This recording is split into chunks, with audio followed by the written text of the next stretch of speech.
So let's talk big stompy robots of 9th edition, with an overview of Imperial Knights in current Warhammer 40k.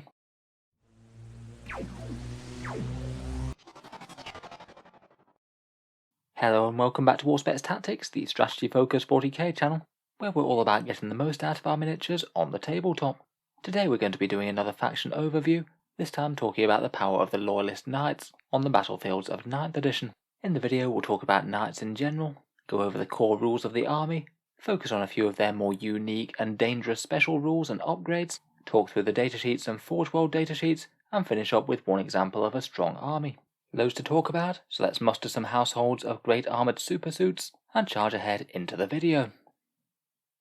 So currently at time of recording, Imperial Knights are one of the armies that don't have their codexes yet, one of the few remaining 8th edition codexes that neither have their codex nor really have any good sign of it on the horizon yet. They're an army that's been very powerful throughout much of 8th edition, first when their Castellan came out and it dominated the meta for the best part of a year, but they certainly remained a powerhouse army after that. 9th edition really hasn't been all that favourable to Knights though. A lot of the rules changes of the edition worked against them, and so far they've kind of been low to middling in power level, barely winning tournaments or things, though over the past year they have had a couple of quite powerful boosts. Firstly, the super heavy killing objective got toned down, and then getting far better rules for securing objectives in this balanced data slate. Out of the current codexes at the moment, I'd say they're around about middling power, maybe a bit on the lower side of that, but I think they're already far improved compared with when 9th first dropped. Imperial Knights are a very different 40k faction, an army consisting mainly of super heavy walkers, maybe with a few armigers to support, pretty much the definition of a skew list, and that brings with it a fair amount of advantages and disadvantages. On the positive side, anti-infantry fire is largely going to be wasted, most of the big walkers aren't going to worry too much about a wound or two getting chipped off, it's the anti-tank that they have to fear. Just about every model in the army is big and dangerous, you can rarely afford to ignore any of the knights, even the armigers, and the faction basically forces you to plough all of your points into frontline vehicles, which means that you're often wielding a fair amount more raw power than other factions, who might be investing it a fair bit in things like HQ and troops choices, things that don't deal quite as much damage on their own perhaps. Knights are fairly fast as well. Every unit moves a big 10 inches or more until they get bracketed. That's pretty handy for catching up with enemy forces and maybe even avoiding enemy threats if you really need to. The armigers in particular are lightning fast. They've actually got quite good objective taking skills now if you don't bring allies along. Armigers gained OBSEC and counters 5 models, meaning that you're usually going to have to kill the armiger if you want to take the objective it's standing on, and the big knights now count as 10 models. And finally they've got a fair amount of Forge World datasheet options, and a couple of bits of supplemental content coming out in these Warzone books that do give the faction a few more options than some. It's certainly not all good news though. You don't really have very much variety of units, you just basically get to pick the war gear for your mini knights or your big knights. There's almost no stacking synergy within the faction, you don't really get the same thing as other factions where you can get core choices and then buff them to crazy levels of damage. The datasheets kind of need to survive on their raw power alone. Super heavy vehicles tend to really quite dislike terrain in 9th. You can't hide behind the obscuring terrain, but your opponent can usually hide from you, and having fairly terrain-dense boards will usually limit movement lanes to some extent, a problem that many other armies just won't have if they have a lot of fly units or infantry moving up the board. While anti-infantry is punished, anti-tank is kind of heavily rewarded for other enemy factions. 9th edition's anti-tank guns can be pretty vicious with the amount of damage D3+3 going around, and with mortal wounds becoming a fair bit more prevalent, that's also not a particularly good thing for taking down really tough vehicle wounds. Finally, they don't have any army secondaries of their own yet. That's a bit of a disadvantage compared with any faction that does, and they might struggle with quite a lot of the book secondary missions. You can basically just bin off half of them straight away, and you might be often struggling for 1 or 2 of them if your opponent doesn't have anything worth killing. Overall, they are a pretty interesting faction, really quite different to the rest, and that does come with their advantages and drawbacks. Moving on though, let's talk about the Knights' core rules and then go through their households. Detachment-wise, the Knights get the super heavy detachment a bit easier than other armies. They get their command points refunded if you're warlords within the detachment, meaning that Knight armies do get a decent amount of command points to be playing around with. From that recent balanced data slate errata, they gave Knights a big boost to their objective scoring. First up, for primary objectives, armigers count as 5 models and super heavies count as 10. A lot of the time that means that if you park a knight on an objective, then your opponent isn't going to claim that objective unless they either have quite a sizable horde going or objectives secured of their own. However, that rule gets even better if you've got a pure knight army with armigers getting the objective secured rule as well. It kind of feels like they're the troops of the knight army to secure the points while the big hitters get to work. With their good movement, it's really hard to keep the armigers off objectives too, and it means that knights have gone from an army that was really weak on primary objectives into one that I'd say is decently strong. Next up, when you have a detachment of knights, they either get to devote themselves to Mechanicus or Imperialis, depending on whether they're more aligned with the Tech Priest or the Imperial throne, and this one gives you a fair few options, one passive buff, and a few warlord traits and relics. I'd argue that Mechanicus is probably the one that most people are going to want to go for. Their passive buff is sort of okay, healing 1 wound per turn on each damaged knight, but perhaps the most important thing is the 1 command point stratagem Machine Spirit Resurgent to make a knight fight on a full profile. That can be an absolutely enormous difference when you could have a 400 plus point model either hitting on 5s or hitting on 3s. It's going to make the difference of a huge amount of dead enemies, never mind the extra threat range they have from better movement. Mechanicus also gets a 1 command point for a 5+ feel no pain against mortal wounds, which is pretty nice given how common they're becoming. I would say that overall I think Mechanicus is better, but Imperialis do have their merits as well. They're perhaps a bit more combat focused with +1 to advance and charge, and every time that does make the difference between you succeeding on a charge that you would have failed at, that's going to be a really massive deal. They also do have a couple of really quite good relics, such as Traitor's Pyre, the very dangerous relic Flamer for the Valiant, or the Helm of the Nameless Warrior. That's one that's particularly good for taking and holding points. After choosing your devotion, you can then go on to choose which household your knights want to belong to, unless they're perhaps becoming Freeblades and a Freeblade Lance. It seems that perhaps one of the most popular at the moment is House Crast, and I can see why people gravitate towards this one. It does seem perhaps the strongest all round. It's Mechanicus, so you get the benefits as we've mentioned. You also get to reroll hit rolls in melee on the first round of combat. That's the best combat buff of the lot on most knights hitting on a 3+. And to add to that, they've also got a decent melee stratagem to make one knight fightier when you need to. The first knight warlord trait for a flat damage increase, rerolling hit rolls of 1 when they shoot or in protracted combats, and the very nice Headsman's Mark relic, which gives you a +1 damage against vehicles and +2 against super heavies. Provided vehicles are somewhat prevalent in 40k, that one's always going to be a great choice. I think Raven's a pretty interesting one as well. They're the fast knights that get to advance and shoot for no penalty, and perhaps they're most interesting because of their full supplement that they got, so they just have far more options in terms of relics, warlord traits and stratagems compared with any of the other households. Lord of the Trials is an interesting warlord trait, hit rolls of 6 auto wound the enemy. They've got a relentless wrath battle cannon that's a flat damage of 3, and they can still use the very scary Order of Companions stratagem for 3 command points, targeting the Castellan for an ungodly amount of damage. Having a whole ton of extra stratagems is just generally helpful though. Otherwise, for the Mechanicus, Tyrannus has its 6+ feel no pain. Having slightly more survivable knights certainly isn't the worst thing, and they have the chance to get one big knight back up if you roll the 4+. Volker gets you some slightly better shooting damage, re-rolling 1s against the closest unit, and their bombardment stratagem is pretty handy as well. And then we have the Questoris classes. Mortan, Griffiths and Cadmus all give you some minor melee boosts, generally not going to be quite as powerful as Crast in my opinion. Hawkshroud gets you to count as more wounds than you would normally be, and they have an interesting supporting Overwatch stratagem that can be fun with the Traitor's Pyre Valiant, and House Terran is maybe one of the ones that most like supporting Gallants. Better advances and charges are quite good with Landstrider and Full Tilt, and the option to fight twice is really quite powerful on a full knight. Finally, there's a pretty huge list of custom households from the Engine War supplements. A few of the combos can be pretty solid options, particularly on really armature heavy knight armies. You can combine a pretty nice melee combo with better AP on the charge and exploding 6s to hit in combat. That one works very nicely on armature warglaives, chain cleavers in particular. And then for ranged armies, there's a few powerful options, better AP within 12 inches, armatures that can fall back and shoot, and +1 to hit against vehicles or monsters. I have seen people combining the first 2 traits on things like armature Moiraxes with lots of lightning locks. It means that you have some pretty high AP generalist shooting that won't be locked up even if your opponent tags you in combat.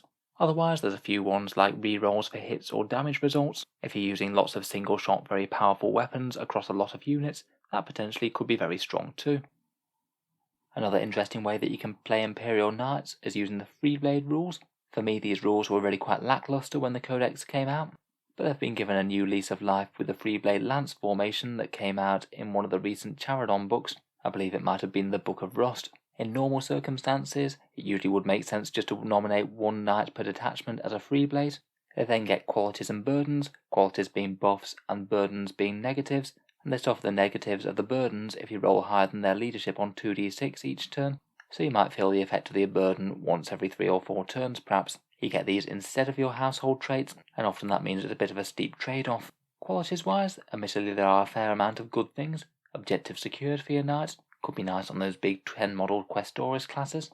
A single reroll per battle round, a 6-inch heroic intervention, a buff called Peerless Warrior which might give you a random benefit between either move, weapon skill or ballistic skill rolled at random, and one that gives you +1 wound and +1 leadership. I'd say they're all okay, but maybe not quite good enough to roll 2 randomly, and I think that usually one of them chosen specifically typically isn't going to outweigh the household benefits that you're going to lose. Still though, occasionally it might make sense. Say for example if you had a household that just buffed melee attacks, then genuinely one of your shooty armigers might be better off with something like the single hit reroll, at the expense of some burdens that aren't really going to matter.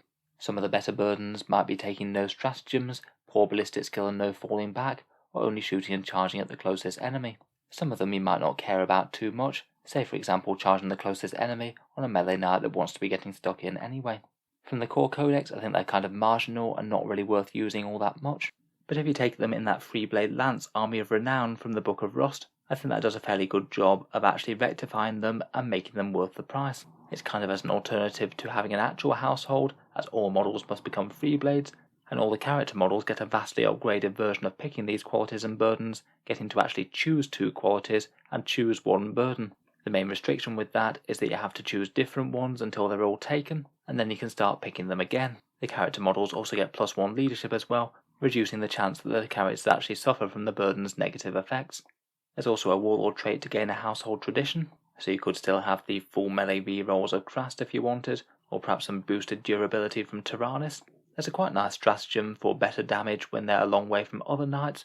Getting 4 reroll ones to hit and wound is really big for 1 command point on a Questoris knight, and is a massive source of power and damage to the army.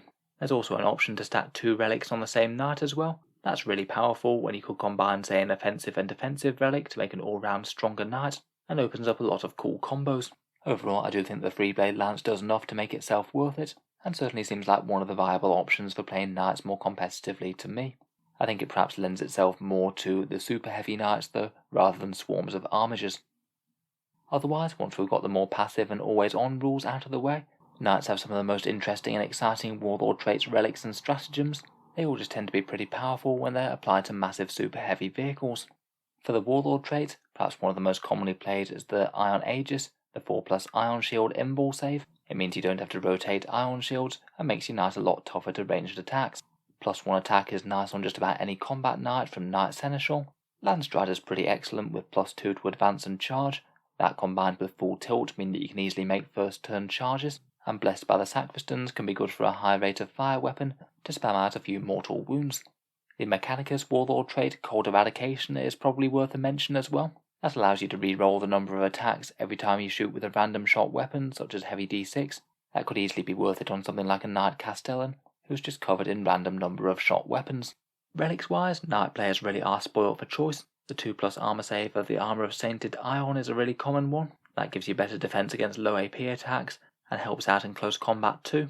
Though if you're planning on tangling with the enemy's heaviest hitters, then Sanctuary might be the better choice there. It allows you to use your Ion Shield in melee for a 5+ invul save, and you could rotate for a 4+ invul save as well. There's plenty of times when that could easily be enough to save you from an enemy's counter-attack to allow your knight to strike back. Both of those are really nice, keeping your knights on the table just a bit longer, but other things include the banner of the Macarius Triumphant for OBSEC, and a few really nice boosted guns, such as Endless Fury, the Avenger Gatling Cannon.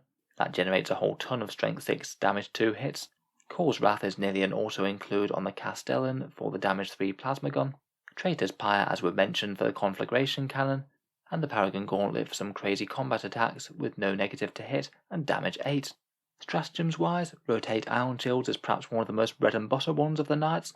Not really worth it on the Dominus at 3 command points, but very good on the Questoris for a 4+ invul save. That's often just going to be worth using whenever your knights start to get focused down. I really like Noble Sacrifice for 2 command points to have the chance of exploding on a 4+. If you're within the heart of your enemy army, a knight explosion could literally tear the heart out of their force. Just a shame it's so much more of a gamble compared with when you can re-roll the explode result with a command re-roll in 8th edition. Thunderstomp, Chain Sweep and Death Grip are all interesting options for a bit of extra damage if you don't quite kill your foe in melee. A few mortal wounds could make a big difference if your opponent's about to hit you back hard. Full tilt can give you a surprise boost to threat range with a massive advance and charge that pairs nicely with Landstrider. Machine Spirit Resurgent again will be used really commonly in any of the Mechanicus households for fighting on full profile, and for 2 CP, Valiant Last Stand is nice for the Imperialis. They get to have one round of slightly inaccurate attacks before they die. Finally, while the Knights Codex doesn't have any secondaries of its own, if you're looking at book secondaries, then To the Last is often a really good one for big knights or armature packs, and then I'd be very tempted by either Engage on All Fronts or Stranglehold, depending on the exact mission being played. After that though, it might get a bit trickier, and hopefully your opponent will have some sort of units that you can try and kill. I think for knights though, often it's going to be a matter of trying to win on the primaries and score what you can on the secondary objectives. Next up, let's touch on the datasheets in Codex Imperial Knights. For the Questoris Knights, I think most of the patterns do remain usable. I think they're reasonably well balanced against each other. Wardens, Errants, Crusaders, Paladins and Preceptors all give you a fair amount of ranged and melee damage, and depending on the exact household that you're using and what relic weapons you have to go along with them, I think there can be good reasons for using any of those. I do feel that for Questoris variants though, all of these feel a little bit overshadowed by the mighty Forge World Questor Megara, which we'll get onto in just a second. Otherwise, I think Gallants just aren't quite as popular in 9th edition, as they just have a fair bit more counterplay to them. They've got the potential for being screened by enemy chaff units, and might well struggle if your opponent's got something that's intensely dangerous in melee. Canis Rex also doesn't seem to be played quite as much. He's got okay stats on his own, but I think quite a lot of the appeal of these Questoris classes are the nice combos that you can get on the go with those relics and warlord traits. As Mr. Rex doesn't really have that kind of flexibility, I think he's going to get taken less often. With the Questoris classes, I will be quite tempted to pick up an Ironstorm missile pod wherever you can take one. For 15 points, getting a fairly decent barrage weapon is really good value indeed, and perhaps gives the knights a small crutch to lean on when they're dealing with heavy terrain. Next up, and I think perhaps one of the stronger knight datasheets right now, is the Castellan. Despite costing a fair bit more than the Questoris classes, he still seems to be really popular in competitive lists, just as he spits out an enormous amount of raw damage, and is durable enough to take a good beating and still come back fighting. A popular combo for him is the combination of Call's Wrath for the boosted plasma gun plus the Cold Eradication Mechanicus trait. That's going to make for a very threatening knight indeed. The Valiant seems to be a little bit lesser seen compared with the Castellan, though still seems to be usable and does crop up in competitive lists. It's a bit cheaper and still fairly tough, and actually has a bit more chance of putting its melter guns to use compared with the more ranged Castellan. It got a few pretty fun stratagems as well with its extra thermic overload, giving you an aura of mortal wounds around something hit by your Thundercoil harpoon, and reporting conflagration can make it genuinely quite hard to charge after you've toasted them with that conflagration cannon. Not too bad on a massive threat in the midfield.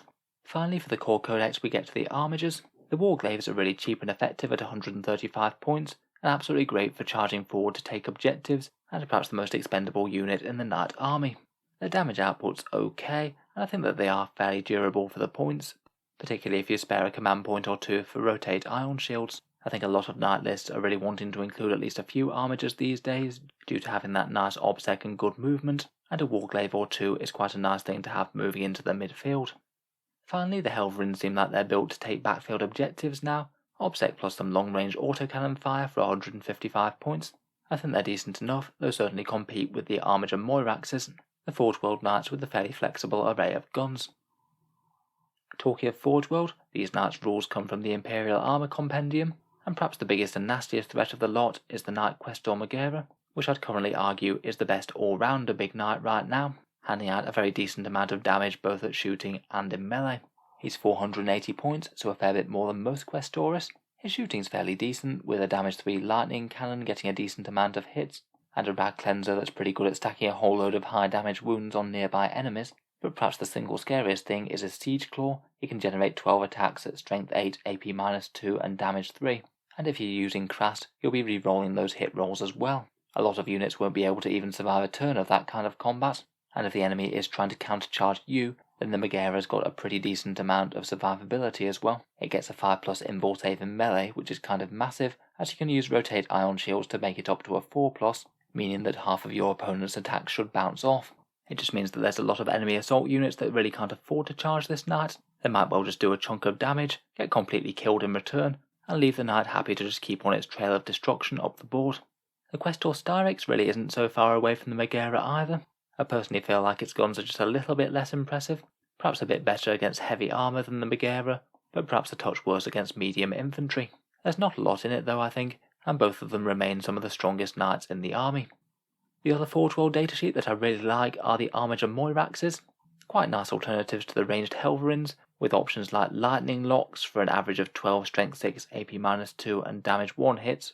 That's not too bad out for a 155 point model, and masses of those on the battlefield can be very scary indeed.